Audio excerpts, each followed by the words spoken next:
I've been streaming on Twitch for almost 8 years, so today I'm gonna show you what not to do to grow your channel in 2023. This first one may seem like an obvious one, but I see it happen so much and it's not being original. Streaming in 2023 is insanely hard. Everyone and their mother wants to do it. So unless you're doing something to set yourself apart from the crowd, you're not going to stand out. See, I'm at the beach. Okay, so you got to think of it from the viewer's perspective. What would make the viewer want to watch? There's so many other streams out there for them to watch. Like and most of the time it's very competitive on it. So if you're down there on the 4, 5, 6, 7, 8, 9, and whatever page, no one's gonna see you. Okay, so you got to make it entertaining. One of the best examples I can give you is recently when a guy named Crossmouse, he went viral on Twitch when, unbeknownst to him, the person he just killed saw his Twitch name and went to his stream. And what people saw left them speechless. Take a look at the clip. So, I mean, you got to think of it in that perspective. See what he's doing? It's genius, okay?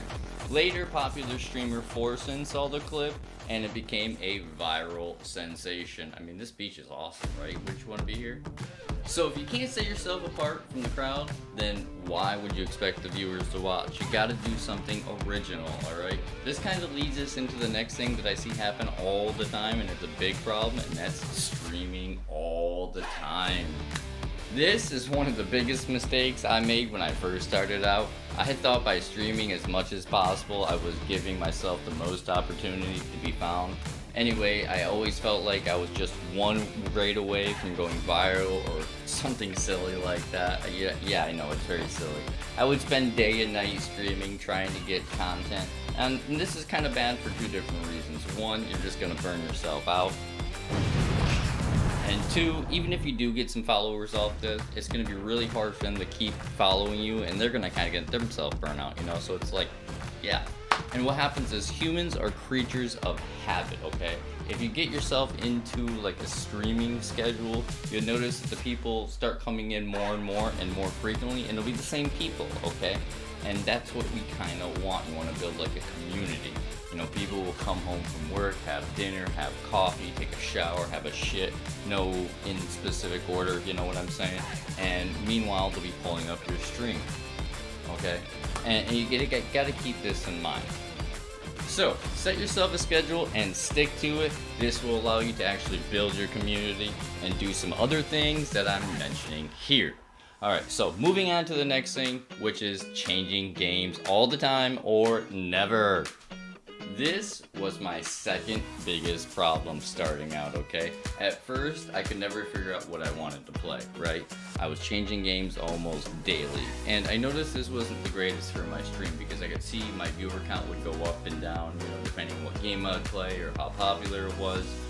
So I decided I was going to play one game religiously, and I noticed this was pretty good for my growth. I grew, you know, pretty good.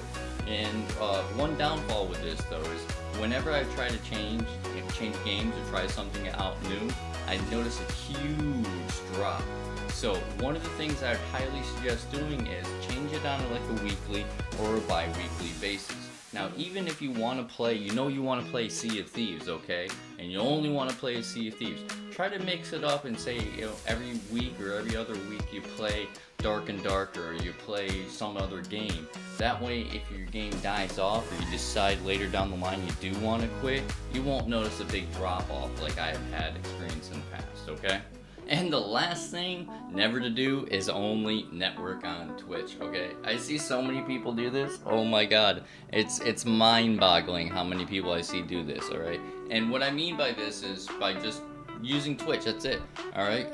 There's so many other platforms out there that you can be utilizing, like TikTok, YouTube Shorts, Twitter, you know, Reddit, Snapchat, Instagram, whatever the case may be. There's a lot of different options out there. You have to be utilizing something, because if you're just trying to do it on Twitch, good luck, okay? Twitch typically favors the bigger streamers, and if you're not one of the big streamers, they're not going to be pushing your content out there that much. There's just so many out there to offer, right? And if one of the things that's holding you back is you're not like a good video editor or something of the case, you can use a program like spike.gg, which will clip your best moments from your stream, and then what you can do is you can try to repurpose those for your YouTube Shorts or your TikTok, whatever the case may be, or wherever you want to put them, and you're set, okay? Alright, so here's a pro tip for you since you stayed this long. So one thing I would look for when I was streaming a lot is opportunities to be high in the page ranking. And as I said before, let's be real, people only browse the first few pages. So you really got to be up there if you want to get, attract attention on Twitch.